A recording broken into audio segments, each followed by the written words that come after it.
Welcome to the Be Kind Podcast with your co-hosts, Seth and Ra. Presented by the Animal Advocates of South Central Pennsylvania.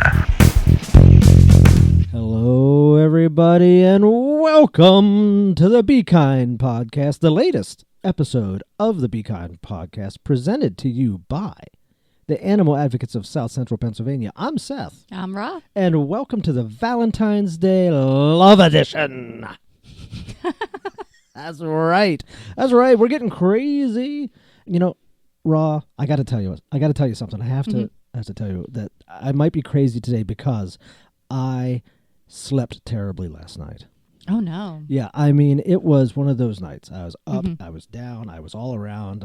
My pillow was falling off the bed. I was dreaming about work. It was just one of those nights. No. You know those kind? Oh, I know those kind. Yeah. And so, but now I'm in that stage, like that late day stage, where it's like I'm like goofy with it because The I'm sleepiness like is setting in. sleep deprived goofiness. Yes. So, warning to everybody, including John, our sound guy, warning to you, and this other sound guy whose name I don't know. It looks like a Chevy to me. If I was going to guess that guy's name, I'd guess he was Chevy, right? That's what you look like when I look at you, and that's a positive. That's a compliment, big time. Ra, what are we talking about today? Do non-human animals feel love? Woo! Do they? Do they? I bet they do. I bet they do as well. So I would love to talk about that at length. Yeah. So I happen to look up some sciencey stuff about it. I love science. I love science. Very much so. Tell me more. So usually people have dismissed this as anthropomorphism, and it wasn't researched a lot because people just thought that was turning animals into people. Right. Yeah. And of course that couldn't happen. Right. Of course. We have a lot of advances in neuroscience and ethology. Oh, okay. I like that. I thought you'd ask me what that was. What is that? That's the study of animals in their natural habitat. Okay. And so there's advances, and it should be noted, I have done no preparation for this episode, so Ra is telling me all these facts. That's a fact. That is also a fact. So lay it on me. So this is the study of animals in their natural habitat. Right. So we understand that the neurological and hormonal processes that happen in non-human animals are actually very similar to what happens in humans. Okay. So we study their brain activity and behavior observations. We do physiological studies where we can actually measure like heart rate, hormone level, brain activity. We have a lot of cognitive testing and neuroimaging like fMRIs. Okay. So a lot of sciencey based studies are now being done to conclude that animals do in fact feel love. So we will take like the biological markers of what a human in love looks like, and then sort of say that this non-human animal is replicating those biomarkers. Okay, all right, So, I'm with you. I'm a scientist. Yeah, of course. Yeah. Civil scientist. Is that what it's called? Civil? Yes, that's right. So what would you think love would look like in non-human animals? See, that's a great question, and I was thinking about that throughout the day because I'm like, from an anthropomorphic standpoint, where I would just be looking for what it looks like in humans, but that's not necessarily probably how it's always going to look in animals. Right. So that's the only answer I have. So it's still physical contact, grooming, following around, bringing gifts, sharing food, being excited, having relaxed body language, building alliances and friendships, calming distress. A lot of it's nonverbal stuff, and a lot of this is things that we see people do as well. That's true. Sharing food among people is very, some people don't share food. That's it's a true. sign of love for sure. Absolutely, because sharing food is it's a sign of like caring about each other's survival. Yeah.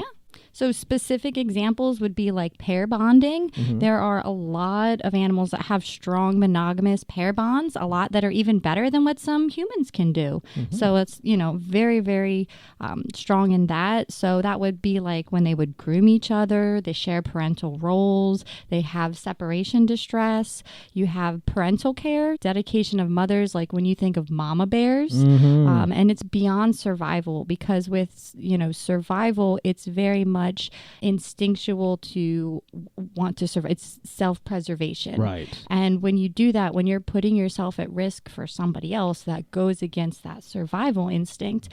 We also see mostly mothers, but paternal animals as well. They nurture, they teach, and we see that this is not instinct, that it's hormonal responses. And I have more about the hormones later, but we also have allopathic parenting, which is when you whoa, what did you just say?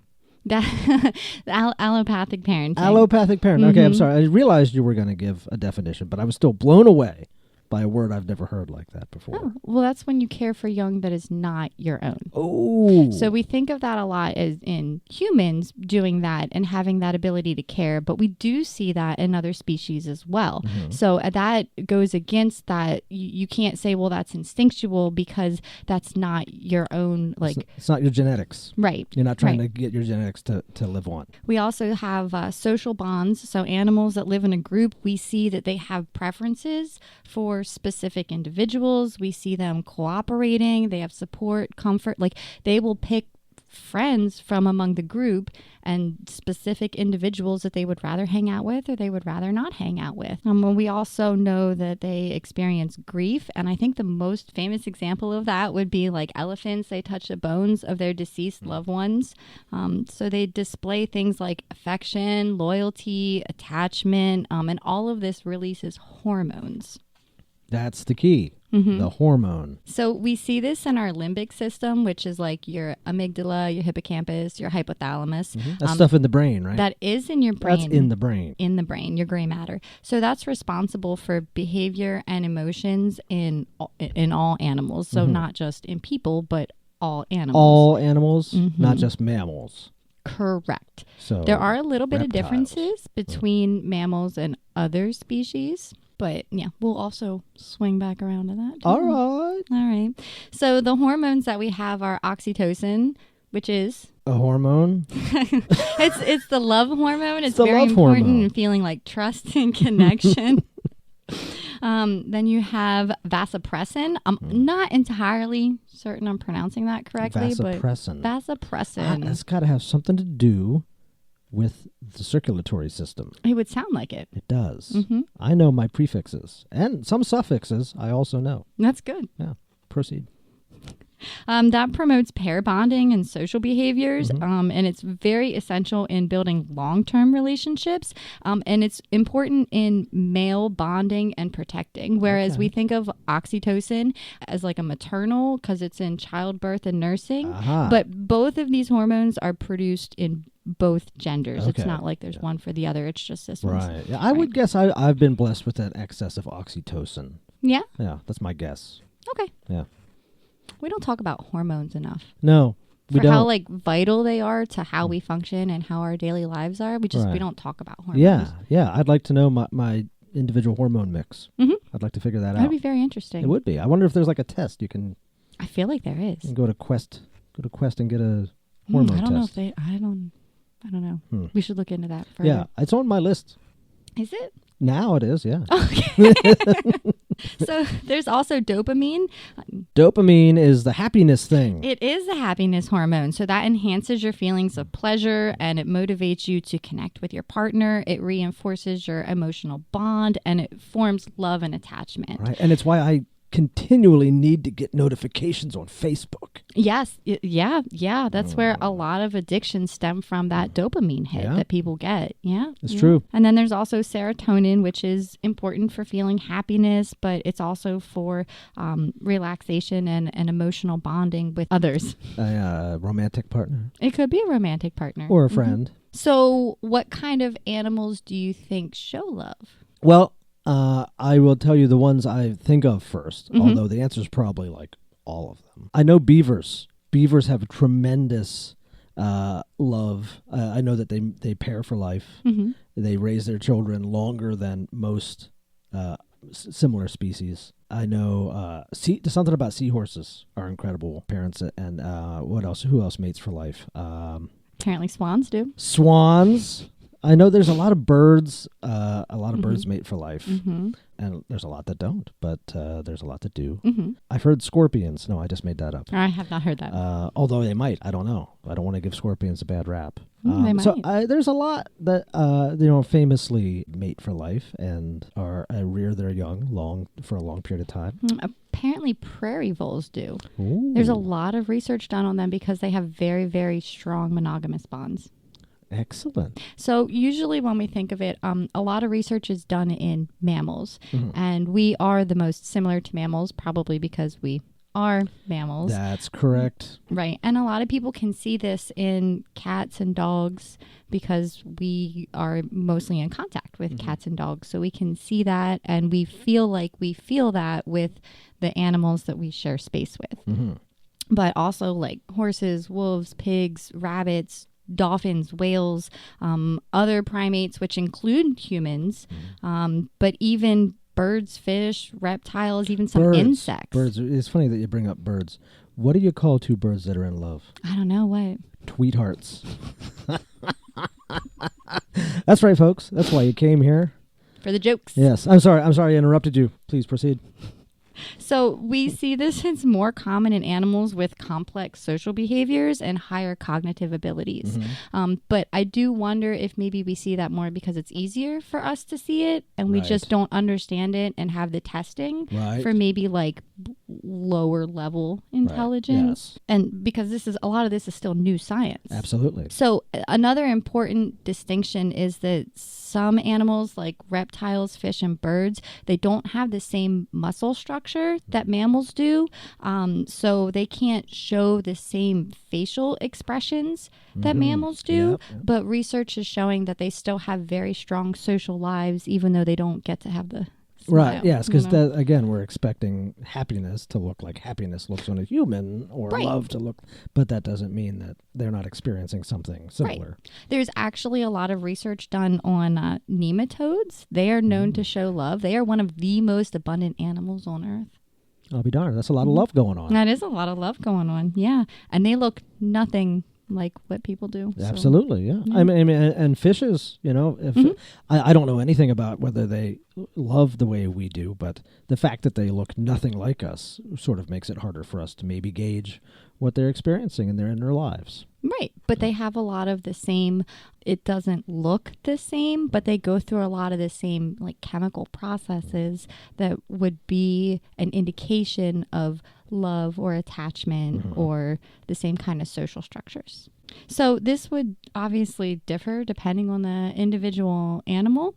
So just like different people have different personalities. Like I'm sure we all know some people that really like to be touched. They're huggers. And then other people are like, don't touch me. Right. Absolutely. Right. Yeah. So individual animals have their own individual personalities too. So when we speak about like, just because maybe you had a cat growing up that hissed at you and didn't want to sit with you and, wasn't really interested, doesn't mean that that's how all cats behave. They're individuals with their own individual personalities as well. That's good to remember, especially when we talk about like wild. I mean, I think we all know that cats and dogs have individual personalities, but so do crows. Well, all animals do. It's just easier for us to see it in the animals that we share space with because they're in our daily lives. Yeah. Right. We can see jealousy in animals. So I mean, like we again with the animals that we see in our daily life, like you're petting one dog and another dog comes up and it wants that attention. That's jealousy, and we can see it in forms like that. So there's new studies emerging on empathy in non-human animals. Can I still say that? Oh yeah. Oh, please do. Please do. It's just hard to say every single time when you're talking about animals for an hour. That's true. That's non-human animals and human animals. And sometimes animals that are in between human and non-human.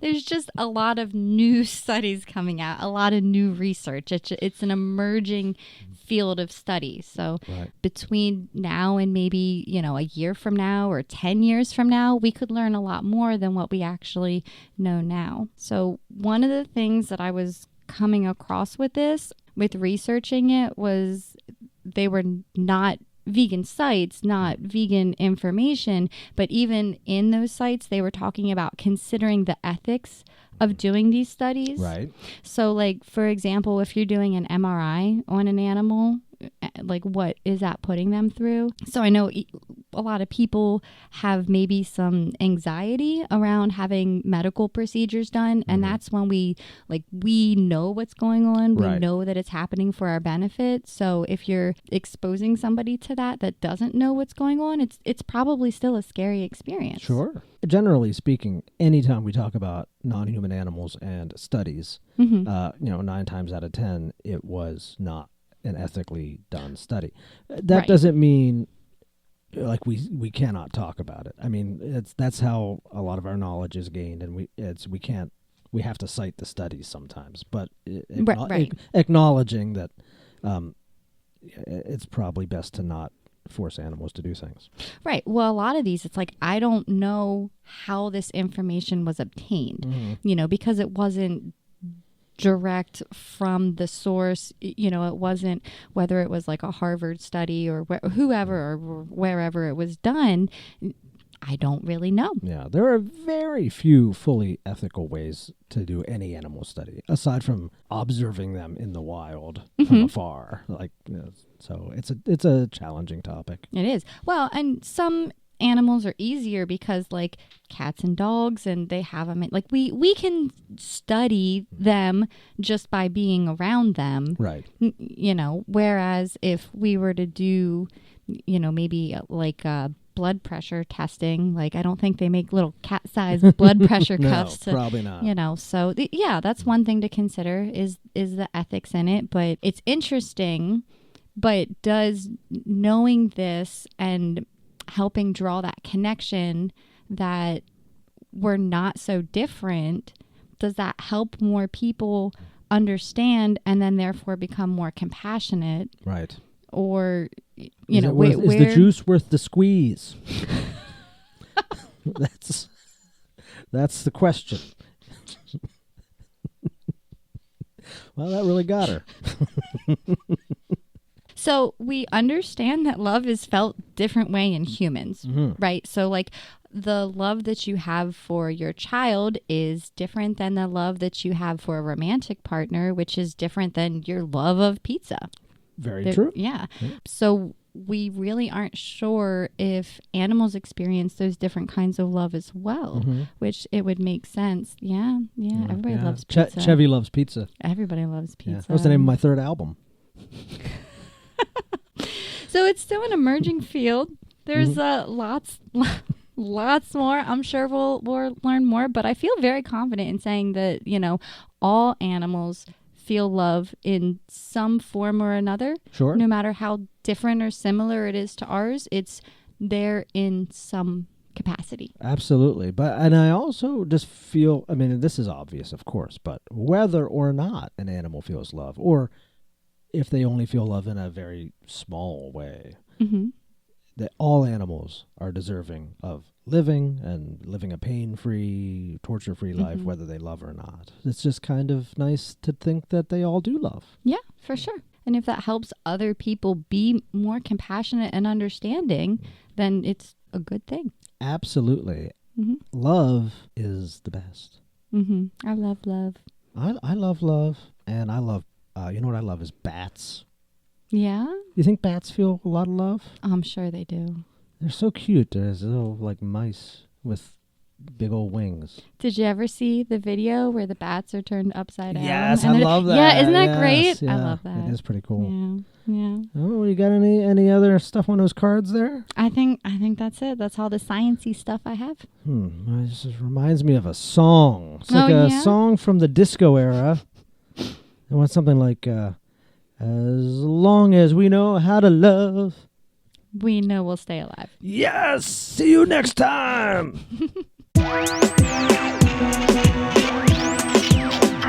you for listening to the Be Kind Podcast.